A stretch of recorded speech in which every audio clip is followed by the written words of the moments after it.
নদিয়ার শান্তিপুরের দুটি পৃথক এলাকায় 2,80,000 টাকা চুরির ঘটনায় পুলিশের আবারও বড়সড় সাফল্য। চুরি যাওয়া আসবাবপত্র এবং নগদ অর্থ উদ্ধার করল পুলিশ। সোমবার নদিয়ার শান্তিপুর থানার সাংবাদিক বৈঠকের মধ্য দিয়ে খোয়া যাওয়া অর্থ এবং আসবাবপত্র তুলে দেওয়া হয় দুই পরিবারের সদস্যদের হাতে। পুলিশের দ্রুত এই ভূমিকায় পুলিশ জেলা এসডিপিও সামনে আপ্লুত হয়ে পড়েন দুই পরিবারের সদস্যরা। গত মাস শান্তিপুর এলাকাতে দুটো চোরের ঘটনা হয়েছিল। এটা আলাদা আলাদা ইনসিডেন্ট। এই ঘটনা ছিল কি একটা হরিপুর গ্রামে তুলসী দেবনাথ এর বাড়ি থেকে কিছু গহনা, টাকা আর পিতলের জিনিসপত্রগুলো চুরি করেছিলেন। আর दूसरा घटना छिलो এটা म्यूनसिपालिटी অফিসের সামনে একটা म्यूनसिपालिटी এমপ্লয়ি ছিল, আপনার টাকা ব্যাংক থেকে উইথড্র করে এসেছিল আর আপনার গাড়ি ডিকিতে রেখে ও 2 মিনিটের জন্য অফিসের ভিতরে গিয়েছিলেন, কিন্তু ও 2 মিনিটের মধ্যেই একটা চুরি হয়েছিল, ওর টাকা চুরি হয়েছিল।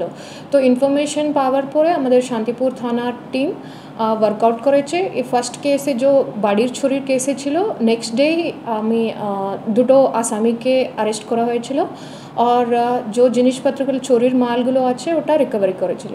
ফার্স্ট ইনসিডেন্টে যে তুলসী দেবনাথের গহনা ছিল 1.7 গ্রাম গোল্ড ছিল আর 17 গ্রাম গোল্ড ছিল আর 5,000 টাকা ছিল আর পিতলের কিছু সামান ছিল।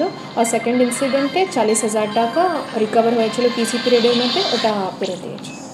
উল্লেখ্য, গত কয়েকদিন আগে নদিয়ার শান্তিপুর হরিপুর পঞ্চায়েত এলাকার তুলসী দেবনাথ নামে এক মহিলার বাড়িতে দুঃসাহসিক চুরি হয়।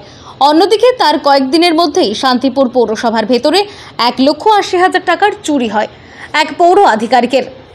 এরপর শান্তিপুর থানায় অভিযোগ দায়ের করলে দ্রুত তদন্ত শুরু করে শান্তিপুর থানার পুলিশ। পৌর আধিকারিকেরা 1,80,000 টাকা চুরির ঘটনায় মাত্র 4 দিনের মধ্যেই বিহারের গণেশ যাদব নামে এক অভিযুক্তের খোঁজ পায় পুলিশ।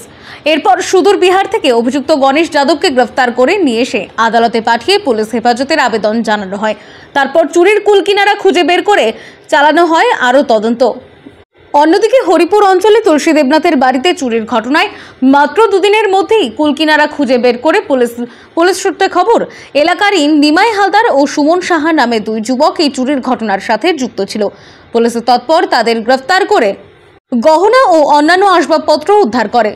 সোমবার নদিয়ার শান্তিপুর থানায় একটি সাংবাদিক বৈঠকের আয়োজন করে রানাঘাট পুলিশ জেলার এসডিপিও সবিতা গটিয়াল। এরপর পৌরসভার পৌর আধিকারিক উত্তম প্রামাণিক এবং তুলসী দেবনাথের হাতে চুরি যাওয়া আসবাবপত্র তুলে দেওয়া হয়।